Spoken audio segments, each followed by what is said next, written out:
Hi folks, welcome back to the Horde. About 6:40, the 20th, Saturday, about 58 degrees. The sun has passed my solar panel, so I'm not fully charged anymore. What am I up to today? On days that I work, I try to take a little bit of time to set myself up for days that I don't work so I could get some stuff done. As an example, for this guy, oh god, I ordered the, I'm going to call it the knuckle. I guess that's what it's properly called, the knuckle that goes in here. I tried to order it from this company here. They're out in Michigan. So I tried to order it, and they didn't have it. It's no longer available. So I got basically two nuts: the king nut and one of the nuts for the. Got this too tight here. Let's back this off a little. And I got the nut here for the ball joint. So given that they didn't have it, I located this on eBay, and it was actually a good deal. Came with the hub. Looks like it's already rebuilt. According to the listing, it needs brakes, but I'm not going to start fooling with the brakes right off, because I just want to get this thing up on all four. Looks like it's got a relatively new drum on it. I mean, it looks like it's in a really nice shape. Anyway, so the one-handed man, right? That goes there like that. So, as a matter of fact, I can hang it right there. So there we are. Hopefully by tomorrow, by the end of tomorrow, this is up on all four wheels. I ordered a radiator. That was, I think the radiator was $99, $100, and I think that was $110, and then I got $250 into it. So I'm on my way very quickly to $500. I got to tell you, for $500, before I go any further than that, I'd really like to see it run around. So that's the status of the Mule project. I got the pieces I need for that. So project number 1. Project number 2, this guy. I cut the plastic to shape for this guy. And it's more or less ready to go on. I have to make some mounts for the plastic to go like from here up to the plastic to hold it. I'm not sure what I'm going to do with this and that. I'm probably going to set up some support out here to hold the plastic on. And if you remember, this is just keeping the water out of the engine. Remember, the seat came up and was like this, and then everything else was down. I have to see what the gas tank looks like, and I might actually have to put together 2 gas tanks. I might have to put together the gas tank for a 110 or a 125 and mate that to this thing's real gas tank, because this real gas tank would mount on properly, or I have to put this thing's real gas tank on and see what it looks like with that seat and plastic. So I have to, spend a little more time. When you're hacking plastic, or, trying to merge two things together, it's really, really best not to do it in one sitting unless you're really good at it and you know what you're up to. And I normally don't hack plastic from one bike to another. So, I'm taking it slowly. The problem when you're hacking plastic is once you cut something off the plastic, welding it back on, plastic welding it back on doesn't always work. So that's project number 2. These are the tires I'm going to use for the Mule. I put air in it, just making sure it holds, so they hold. This is a snapper tractor. I guess I got it 2 years ago. a little over 2.5 years ago. It's got an electrical problem, but the motor's in good shape. It's got one of those slip and slide transmissions. I'm probably going to get a nasty gram for this, considering it's a big heavy tractor. I mean, it's a big heavy guy. I don't like the friction disc transmissions. So even if this thing was 100% runner, and it's not currently, if you look at the deck and all, you can see it's kind of beat up on, and it had a little fire under the hood that burned up some wiring. But once again, the engine's good. Anyway, I'm going to pull the engine from this, and given that I don't like the slip and slide transmission, the engine needs to go on something else. It should probably go on that guy. So I'm still talking about project 1 and 2. Project number 3, given that I'm broke and I bought that PT Cruiser, I got to get rid of some of these cars. So I got the battery charger on this thing. I'm going to leave it on overnight. It's not supposed to rain tonight. It's not supposed to rain for the next few days.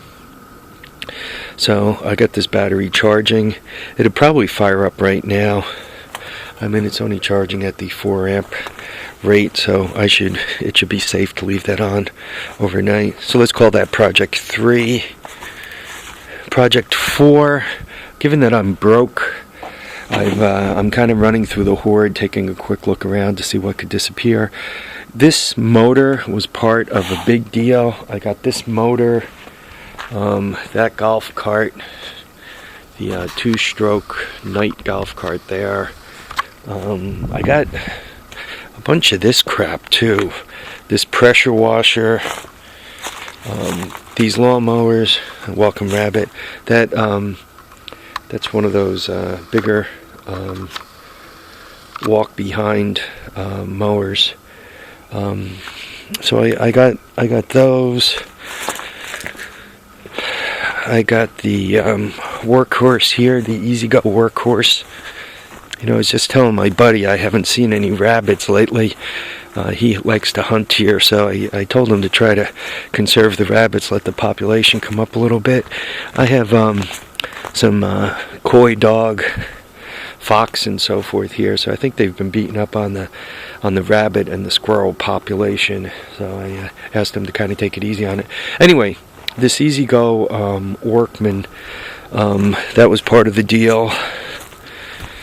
You could tell I woke up after a nap. I'm kind of dopey. So there was that, the Easy Go, the Yamaha, that pile of crap over there, the motor, and this Snapper snowblower that my troll is so in love with. Came with a spare engine, and this Snapper. Oh, and it came with the XR100 over here too. So I think I paid him $1,000. Yeah, this guy, this XR100. I think I paid him $1,000 for the entire load. So far I got the XR100 running, and I got the snowblower running. So depending on the season, if you put those two things together, I mean, a snowblower, she's got to be worth $150, give or take a foot and a half. I'm running in a nice looking XR 100. I mean, that one, it's in really nice shape. I think, I'm not sure of the year. I'm trying to say 86, but I think it's newer than that, quite a bit newer than that. But it's not a 96. Maybe it's the early 90s, I'm not sure. Some of the guys could just look at a bike from the back and say, "Oh, that's a, hey G Wolf, what year is this?" He's pretty good at recognizing those things. So I got all of it for $1,000, and those two items put together, I mean, 150, 500 there, 650.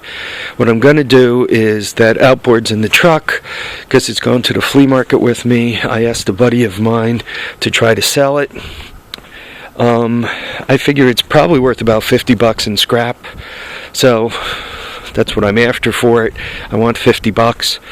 So I'm going to tell him if he sells it for 100, give me 50, he gets 50, then I'm happy. So that gets me a little closer to break even. And if you pull the string, it's got compression. So it's all good. So there's that. So let's call that project number 3. And lastly, and I gotta hurry up because I try to keep these videos a little shorter. The last project is the Big Red that I picked up last week. I searched through the Horde and I found a CDI unit for it, and I actually have another couple of harnesses floating around, so I got that. And actually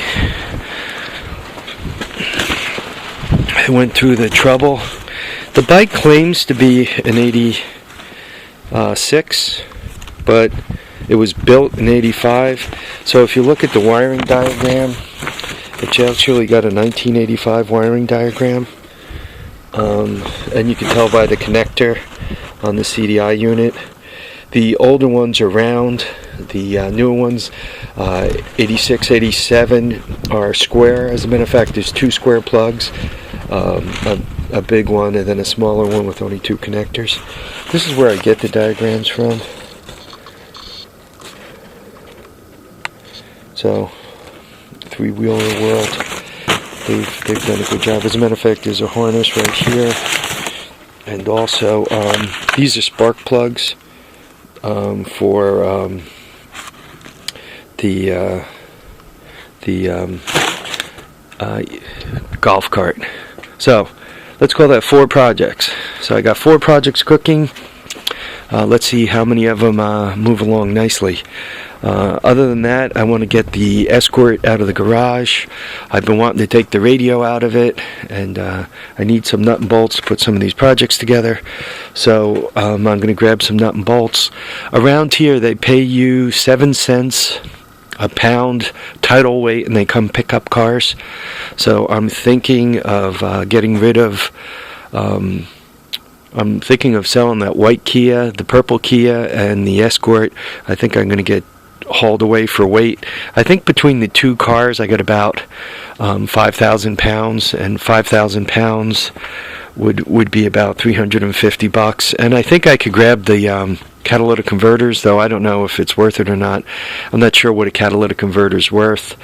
Somehow in my mind I'm thinking $20. So if I grab the catalytic converter, the Escort has a catalytic converter and a battery, so if I take those 2 out of it, and anyway, I'm hoping that between the 4 cars I could come up with $700, another $50 on that guy over there. Maybe I should bring that snowblower to the flea market, but you know, this time of the year, especially at that flea market, I mean, snowblowers go for nothing. I'm lucky if if he gets $100 for it and I give him 50 and I get 50, that doesn't leave me very much. For $50, it's worth that to keep around should I need it. Hence the Horde. Alright folks, live, love, and have a great time. There's a long video, so we'll catch you on the next episode. Hopefully tomorrow you actually see me get some work done instead of just walking around in circles and buying stuff and other stupidity. Alright, take care folks. Live, love, great time. Tires down, handlebars up. We'll catch you on the next episode of the Horde.